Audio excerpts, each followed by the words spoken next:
All right, folks, as you know, we were in Raleigh, North Carolina on Friday for our town hall, St. Augustine's University. We learned a whole lot of stuff. We've received numerous calls and emails about other issues related to the school's finances. Well, I got a text message from a pastor in Detroit who hit me and said he donated $50,000 to a scholarship fund, but can't get any answers about it. Reverend Horace Sheffield III, the CEO of the Detroit Association of Black Organizations, Inc., joins us right now. Pastor, good to see you. Hey, man, I'm glad to be on the air with the independent voice in the wilderness. You know, we need people like you. You don't throw a rock, man. You kind of shoot a missile. My man, comedian Chris Paul, he always calls me a Twitter sniper. And I said, look, I will swing on you and take you out. So I ain't got no problem. Doing that. So that's how we roll. Let's sit here and let's talk about a couple of things. Let's talk about a couple of things, folks. And first, so when we send an email, you're gonna love this. We sent an email to St. Augustine's saying we were discussing this. They sent us an email at 5:59 p.m. right before we went live. This is the statement that they sent us. St. Augustine's University would like to express our sincere gratitude to Reverend Horace Sheffield III for his past generosity in support of our institution. We are aware of recent concerns shared regarding a claim of $50,000 in donations made to the university. Our records indicate that a total of $30,000 in cash contributions was received. $25,000 designated for student scholarships and $5,000 designated as a sponsorship for the university's jazz brunch. Due to administrative transitions and changes in staffing over the past 3 years, our current financial aid and advancement team are actively reviewing the application of these funds during that period. While we have not previously received an inquiry from Reverend Sheffield regarding this matter, we're more than willing to provide a comprehensive report once our internal review is complete. Despite significant challenges, St. Augustine's University is working diligently to address the gaps of previous administrations and strengthen our stewardship of donor intent, transparency, and institutional accountability. These internal efforts are critical to our commitment to repairing and rebuilding the trust of our alumni, donors, and the broader community. As stated in previous communications, our current leadership team focuses on 3 urgent priorities: maintaining accreditation through the SACS COC arbitration process, securing vital funding to ensure long-term financial sustainability, and supporting our students, especially graduating seniors, through the remainder of the semester. For these reasons, the university's president and board of trustees are not currently participating in media engagements. We thank Reverend Sheffield for his support and appreciate the continued belief in the mission and future of St. Augustine's University, of our alumni and donors. Well, I don't know where to begin. Let me first of all say that I didn't know how much had been given. I did make a commitment of $50,000. I'm not a millionaire, so that's significant money to me. And was trying to find out. Dr. McPhail was there. They were extremely attentive. They visited Detroit. I opened my building up, the same one you spoke in. You'll see St. Augustine's logo on the outside of that building, registering students and trying to help with whatever I could. But what concerns me with the email you got, reviewing the application of these funds, I've been asking for 3 years, where's the money at? And I've had many conversations. They actually referred me to someone who, I guess, manages the funds, and I was told by the university and them that all of their money had been frozen, and even donor money was tied up, and nothing could happen with it. So when they say we have not had any inquiry from Reverend Sheffield, that's a lie. That's not true. I've talked to administrators. I've talked to one of them referred me to where the money is supposedly being managed. But what I got from all of them was because of the financial situation at the school, that all their funds had been frozen. Well, how can designated money be frozen? And even the response, I mean, I went to law school for 2 years, reviewing the application of these funds. So they almost admitting that they spent them. And that's the only reason they don't have the other 25, because I couldn't get any real answer about this. Now, I donated this money in honor of my sister, Dr. LaVon Sheffield, superintendent of schools all over the country, worked with Bill and Melinda Gates, just a brilliant scholar. And, so I'm still concerned. And not only that, by the way, Roland, I've also have a few students there that I've personally paid tuition for and assisted financially as well. See, what jumps out here, this is the way it's supposed to be. When somebody gives, there's supposed to be a designated account where that money is housed. Right. It's not supposed to be used for general purposes. It's not supposed to be tapped into. No matter who comes in and leaves as president, your financial situation is supposed to be solid where you know exactly where the money is. And so, perfect example. I gave $25,000 to the Houston Independent School District for scholarships at my high school, Jack Yates High School. One is supposed to be 2 per year, one for general population students and one for our School of Communications. And so for me, I'm able to sit here and go, I know how many years we've given that, so I know how much is left in that particular scholarship fund. Right. I can pick the phone up or send an email, and matter of fact, I'm gonna do that because I always go down to Houston when we hand out the scholarship. So my deal is they're gonna be getting an email from me tonight or tomorrow saying, hey, I need the date when we are giving out the scholarship. This is not that complicated. No. And here's the issue for me and reason I wanted to do this interview. I mean, I have some basic issues with self-governing boards. Oh, absolutely. I don't know how anyone could survive in an institution like that if the board alone has no one above them or below them that can make them do any kind of thing. So I'm not trying to blow smoke out my nose.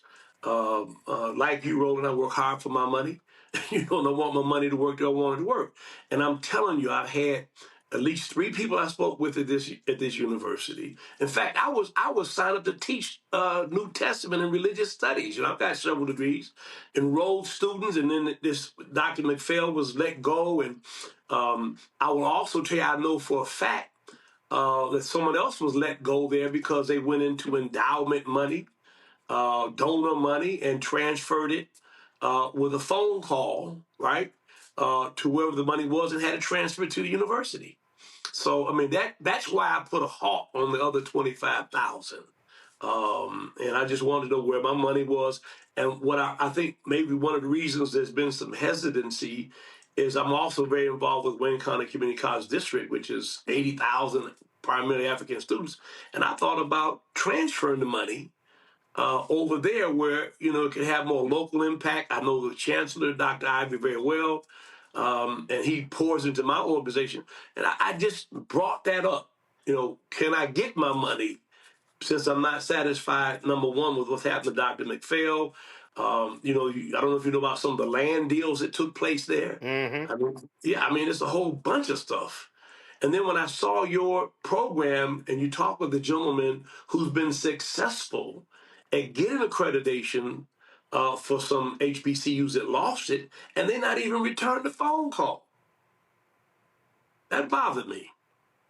See, what the issue that I have here, and this is, see, here's what people need to understand. And I love these folk who are always running their mouths.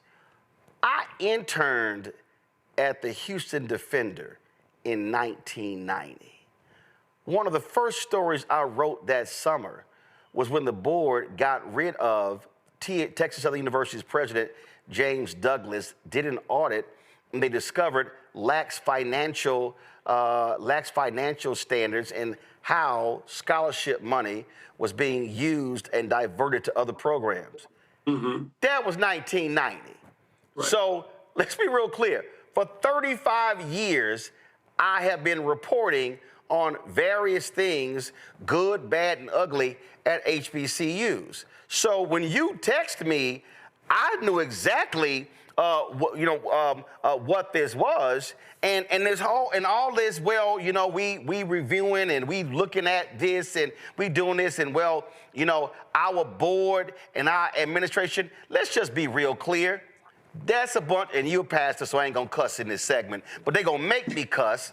It's a bunch of BS. Yeah. I have had. My grandfather would say that's a crock of Right, you know, I mean, again, first of all, ass is in the Bible, so I can use that word. Bishop William Barber gave me that permission. But here's the thing that's crazy to me. I've had numerous HBCU presidents on this show. I've had presidents, I can't remember, Carol, remind me what the school was. We had one HBCU that was going through accreditation problems, had financial problems. They came on the show. These people are hiding from the public. You can't, if you got all those, but first of all, y'all, give me the board members. If you got a president, now if the communication person got time to send us emails, he got time to come on the show. That's 6 board members right here. Go ahead. 7, 8, 9, 10, 11, 12, 13. Is that it? That's 13 board members. You got a president, you got other people. So all y'all busy? Y'all can't talk to the public, but you want the public to support you financially. Right.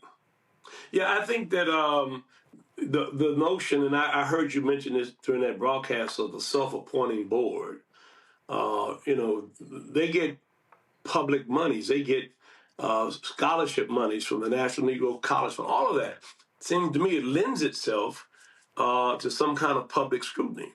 They make decisions among themselves that affect that institution in a great way. I say to you right now, I'm more concerned than I was before. When I got the letter said reviewing the application of these funds. We already know how the funds are supposed to be applied. Now, the $5,000, they were in a basketball tournament, and they were having a brunch wherever this was being held, and they didn't have enough sponsorship money, so I wrote an additional $5,000 for that. That's not a part of the 50. I froze my giving when I couldn't get answers. I knew people who worked there, by the way. I called the president's office, who actually told me where most of the monies were, and I made some inquiries there as well. And I just, was told basically that all school money has been frozen. And I don't know how you freeze my money when it was given with the intent to help students who had a tough time graduating. I mean, you and I both know the value of a real education and the difference that it makes. My great-grandmother lived to be 112. She had a 3rd grade education. She said, that she would walk miles for a 4th grade education, and she wanted to make sure that other folks didn't have to go what she went through. So that kind of governs what I do, Well, listen, it's legitimate. If anybody gives money for a scholarship fund, first of all, you want to know where the money is. And the second thing is you want to know who's getting the scholarships. Yeah. How are you awarding it? What's the process? What's the standard here? Those are just some basic questions. Well, the real question is this, and the reason that it prompted my concern is when you hear that the school is about to close. I mean, all the financial woes they have. The first question I have is, where's my money in that, Because you may decide to say, hey, let me take my balance and take it to another HBCU. Right. But I could never get an accounting for the money, where the money was, who was managing the money. And still, I tell you, as we sit here and talk, that line, reviewing the application of these funds, there's nothing to review. We know how funds are supposed to be applied. Now, right. Don't come here, retroactively tell them you gave money to this student and that student, because the other thing, and I'm going to find the agreement, that I was supposed to be involved. Boom. In some of the designation of this money. There you go. See? Listen, this is what I need people to understand. This is not about an axe to grind. This is not about, well, why are you picking on St. Augustine? Folk always say that. Listen, I heard the same nonsense from the dude down there, Bethune-Cookman, when Fisk got rid of their president, and I called them out. The board chair had an attitude about that as well. I can go down the line. But then I can show you all these other folk who said, man, thank you. There's a show out here that's given some limelight to the good things and the great things happening at our HBCUs. And again, if you want us to cover the good stuff, but the bad stuff happens, that stuff gonna get covered too. And I had people at FAMU who were cussing my name when we talked about what went on down there with the band and the food and all kind of stuff like that. But then I had people walk up to me praising and thanking me, parents and alumni saying, man, I'm sure glad somebody hit them with that light. And so there's a reason that Ida B. Wells' portrait is sitting in our studio where her quote, you shine the light upon them in darkness. There's a reason we have that. And HBCU folk, this is real simple. If you want people to stand with you and support you, then you got to give real answers. And St. Augustine's, as you laid out, they have not done that with a lot of different people, and that's why they're in the trouble they're in now. And we ought to go back to the days, again, my great-grandmother had been a slave, died in 1960, 112. And when I came up, Roland, you know, we were told we had to do twice as well. We always had to do better. And it's a reasonable expectation for us to make these universities more accountable, especially in the era in which we live. And so there has to be accountability. I mean, there are all kind of real estate deals that went on there, leases and all that. I mean, I was privy to that, but I was also very comfortable with the leadership and the way that, you know, they worked with me about how they were overcoming these things. So I'm not trying to, you know, put a lid on them. I'm trying to put a light on them. Yep, absolutely. Reverend Sheffield, whatever you hear, let us know. And well, you know, I'm a fan of yours. You know that. Oh, I appreciate it. I appreciate it. And we got to have you back. People still talking about your visit over there. Well, I had a great time when I was in Detroit. Would love to come back. But if I come back, Doc, it got to be warmer. Yeah, well, it's warm now. Praise the Lord. Because, Lord, it was, because the snow came down that night. Ooh, it was cold. Listen, when I left, I was in Chicago 6 years. I vowed, man, don't go to the Midwest 7 months out of the year, but I still had a great time there. Well, see, I was told that not only were you a rainmaker, you were a snow chaser. So I don't know what happened with snow. No, I can't play golf when it's snowing. So I don't know who said that. You see, I got my Houston Rockets shirt on. I believe in heat. There you go, brother. I appreciate it. Keep us abreast. Thanks a lot. Anytime. All right. So St. Augustine's, get that man some doggone answers. Don't be taking $50,000 and then you don't sit there and give some folks some answers. Man, it don't make any sense. And I'm tired of these excuses. Man, we can't, we're focused. We say there are 3 things we're focused on. Man, please. You know what? I'm gonna go ahead and say this here.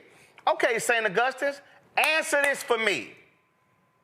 Your president had time to sit down for an interview with WRAL TV. Should I pull it up? Should I pull up the interview and show y'all? See, this is my problem here. Don't sit here and tell me you got time to sit down with white media, but you can't sit down with black media.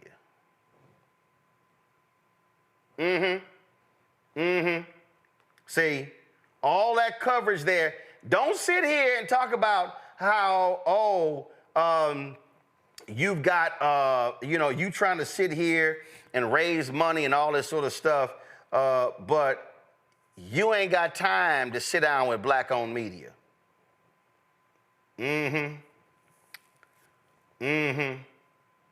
Yeah, I said it.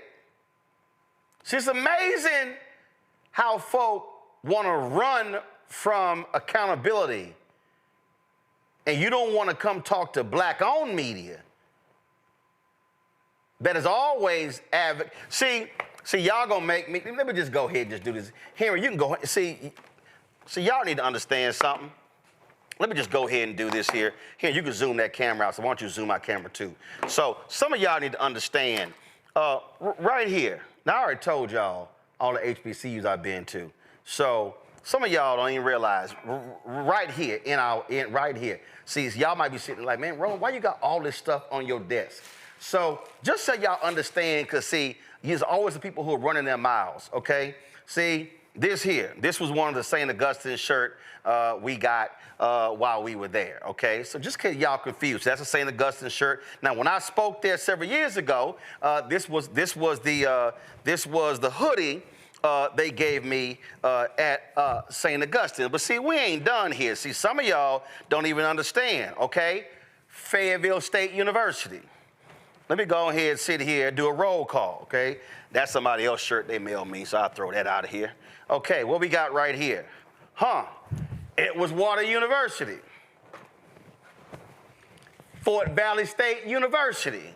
See, since some of y'all people want to question, you know, stay right there. Some of y'all want to question. Y'all think I'm joking. See, I got a whole closet here where all of our HBCU stuff. See, y'all think I'm joking, okay? Bethune-Cookman. Jackson State. Langston University. Florida Memorial. Oh, we ain't done. What we got here? Winston-Salem State. Morehouse. What we got in here? Dillard University. Grambling State. See, this is all swag.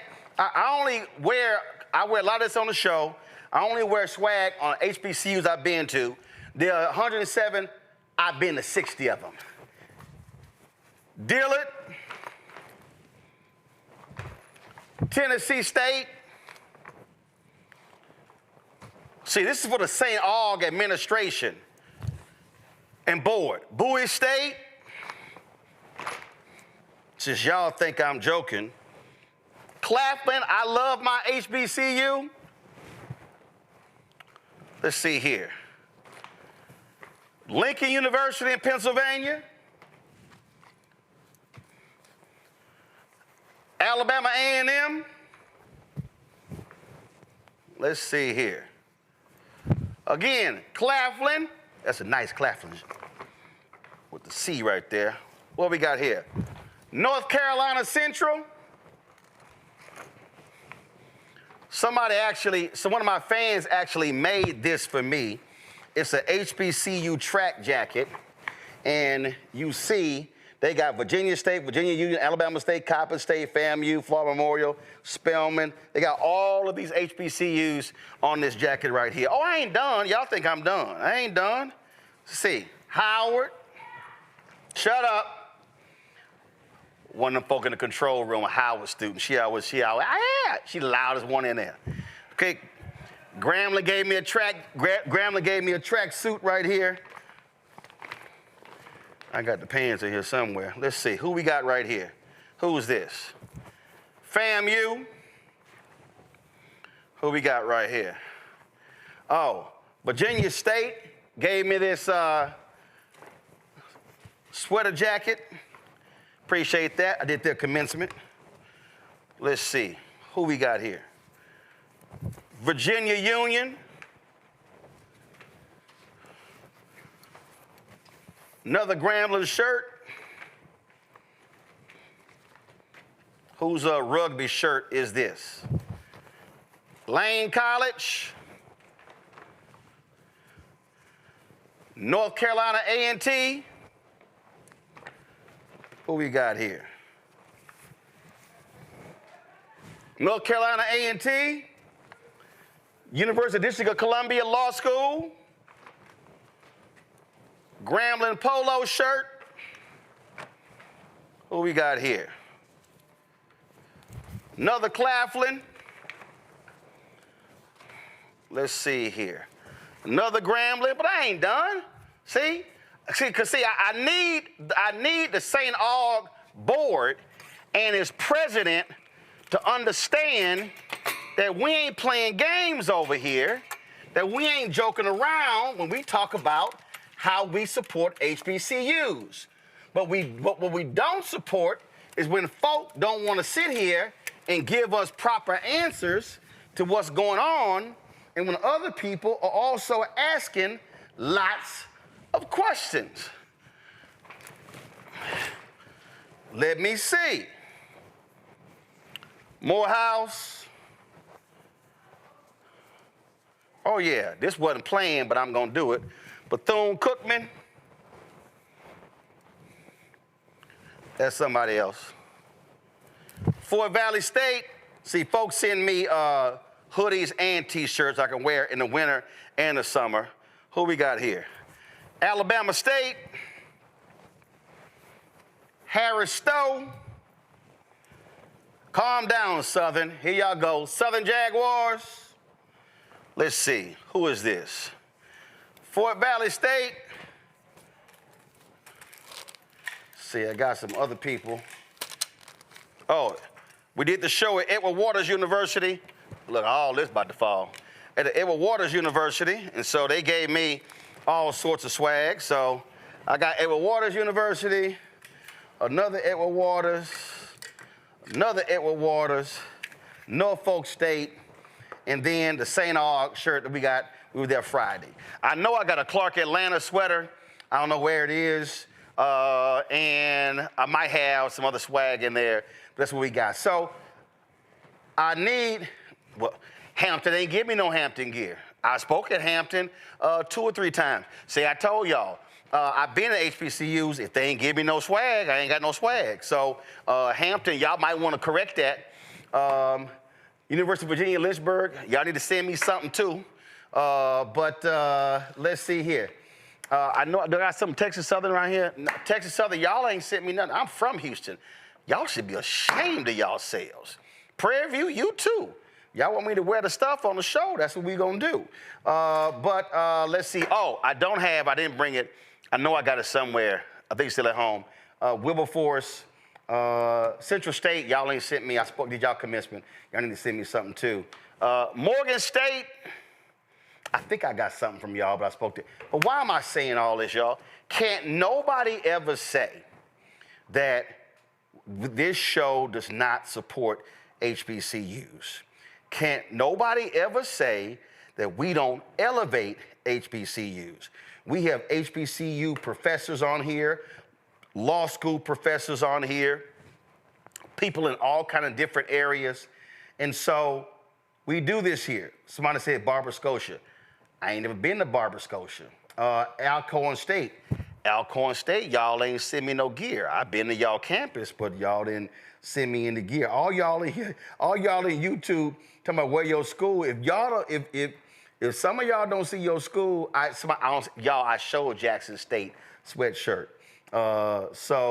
Savannah State, I don't think Savannah State, y'all ain't sent no swag, okay? Let's see here. But the rest of y'all. But I'm saying this because I'm tired of these people like the St. Aug's board of trustees and their president, administration, who are running scared. If you doing what's right, then you ain't scared to answer any questions. If you doing what's right. Hello, I'm Isaac Hayes III, founder and CEO of Fanbase. Listen to what I'm about to tell you. The window to invest in Fanbase is closing. We've raised over $10.6 million of our $17 million goal. That means there's room for less than 6,370 people to invest in Fanbase for the average amount. The minimum to invest in Fanbase right now is $399. That makes you an owner in Fanbase today. Go to startengine.com/fanbase to invest. Why? Because current social apps have taken advantage of users for far too long, with content suppression, shadow banning, harmful racist content, and no real tools for monetization and equity. Fanbase has over 1.4 million users and counting, allowing anyone to reach all their following and monetize their content from day one. Social media is the new TV, and whoever owns the apps that distribute that content have the opportunity to own potential billion-dollar companies. While big platforms with uncertain futures are failing to serve their users, Fanbase is stepping up to fill the gap. Don't wait until it's too late. Invest now, invest for yourself and your future. Go to startengine.com/fanbase and own the next generation of social media.